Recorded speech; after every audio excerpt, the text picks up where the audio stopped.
안녕하세요. 오늘은 4학년 1학기 국어 나 8단원 이런 제안 어때요? 공부를 시작하겠습니다. 이 그림을 보니까 어떤 생각이 드나요? 한번 생각해 봅시다.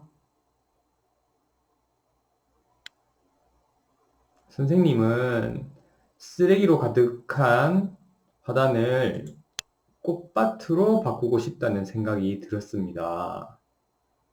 이렇게 이쁜 꽃밭으로 바꾸기 위해서 이 학생은 어떤 글을 써야 할까요? 그렇죠. 제안하는 글을 써야 됩니다. 그래서 우리의 이번 단원 목표는 제안하는 글을 쓸 수 있는 능력을 기르는 것입니다. 그래서 그 첫 번째 시간으로 제안하는 글이 무엇인지 알아보는 공부를 하겠습니다. 이 공부를 하기 위해 먼저 제안이라는 낱말의 뜻을 알아보고 제안하는 글에 들어갈 내용을 알아보도록 하겠습니다. 자, 배운 문제를 학습장에 정리하도록 합시다.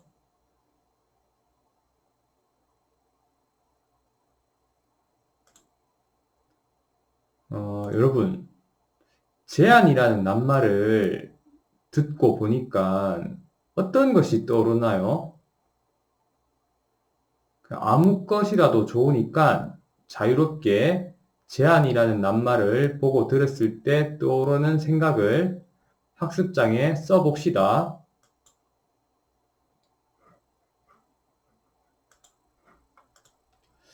여러분들 다양한 생각이 떠올랐을 것 같습니다.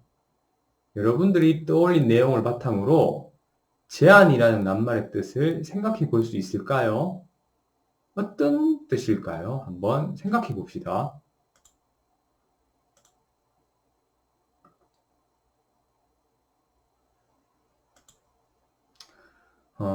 제안이라는 말은 인터넷 사전으로 찾아봤을 때 어떤 일을 더 좋은 쪽으로 해결하기 위해 의견을 내는 것입니다. 그렇다면 제안하는 글은 어떤 것을 의미할까요? 그렇죠. 제안하는 글은 어떤 일을 더 좋은 쪽으로 해결하기 위해 자신의 의견을 낸 글이라고 생각해 볼 수 있을 것 같습니다. 조금 전에 봤던 그림에서 쓰레기로 가득한 화단을 이쁜 꽃밭으로 바꾸기 위해 의견을 낸 글이 되겠죠. 우리가 제안하는 글의 뜻을 알았으니까 제안하는 글에는 어떤 내용이 포함되는지 알아보도록 하겠습니다.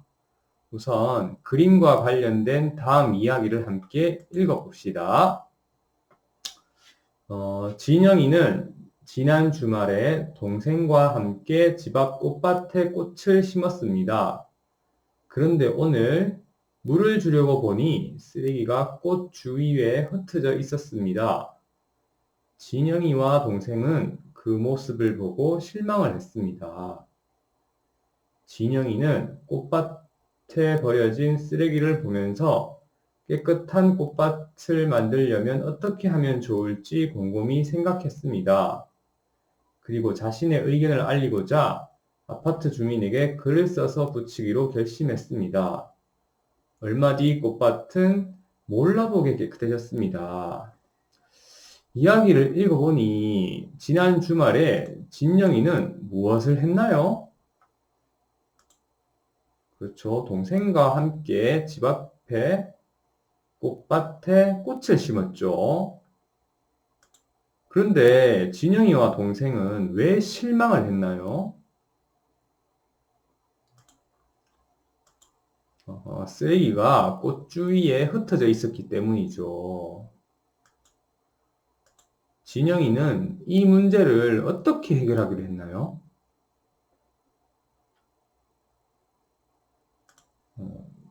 자신의 의견을 알리고자 아파트 주민에게 글을 써서 붙이기로 결심했죠.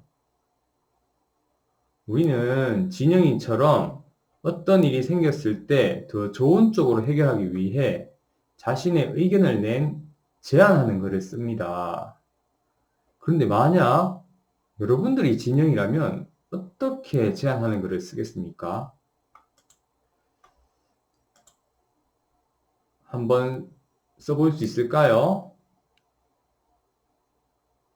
아직 배우지도 않아서 어려울 텐데 한번 써보도록 합시다.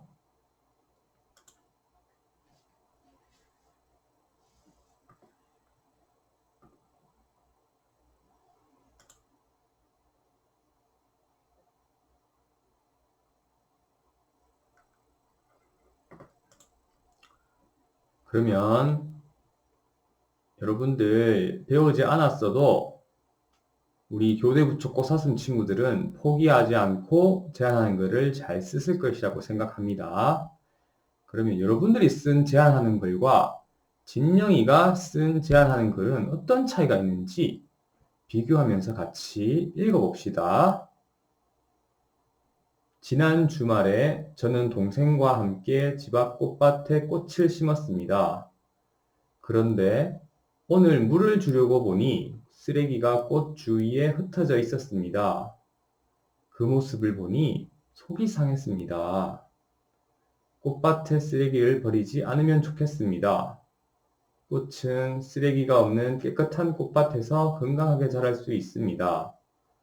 우리가 노력하면 꽃밭을 더 아름답게 가꿀 수 있습니다. 진영이의 제안하는 글에서 어떤 문제가 있었나요?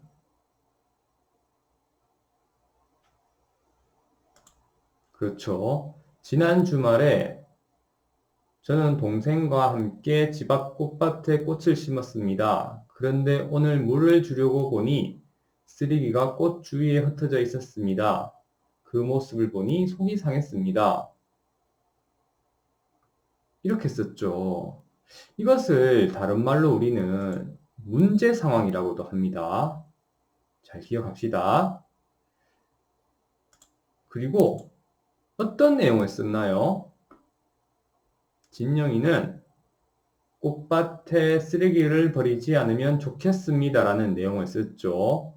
이것을 우리는 제안하는 내용이라고도 합니다. 그리고 마지막으로 이거를 왜 썼나요?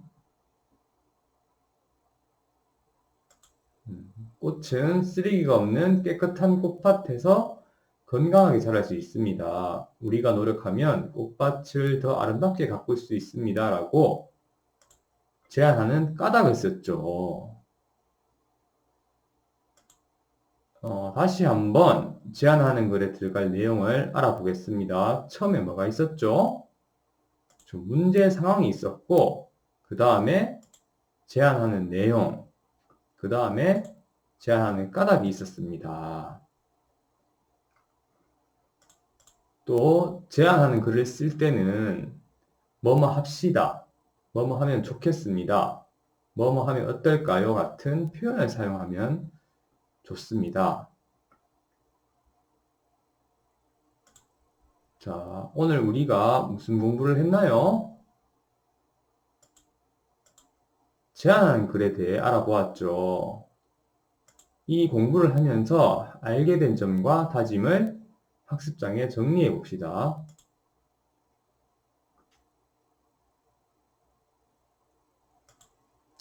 이번 시간 수업은 여기서 마치겠습니다.